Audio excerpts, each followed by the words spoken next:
Hiroshima தினம். Hiroshima தினம் என்றால் ஒரு பெண்ணின் பிறந்த நாளோ அல்லது மகிழ்ச்சியான நிகழ்வோ அல்ல.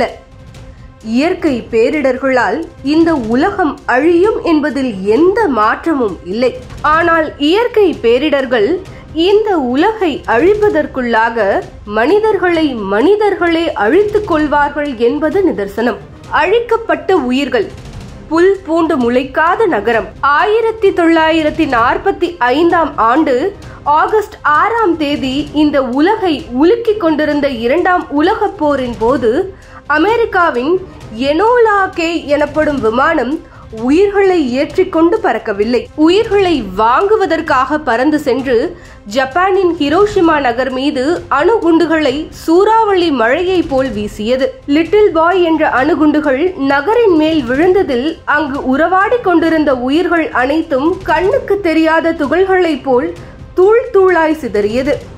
இத்தகைய நிகழ்வை நினைத்து பார்க்கும் போதே கண்கள் ஏனோ கலங்குகிறது. அணுகுண்டு தாக்குதலில் 1,40,000 உயிர்கள் மண்ணோடு மண்ணாகிய இந்த நாள் நமக்கு உணர்த்துவது இந்த உலகம் எத்தகைய கொடியது என்று.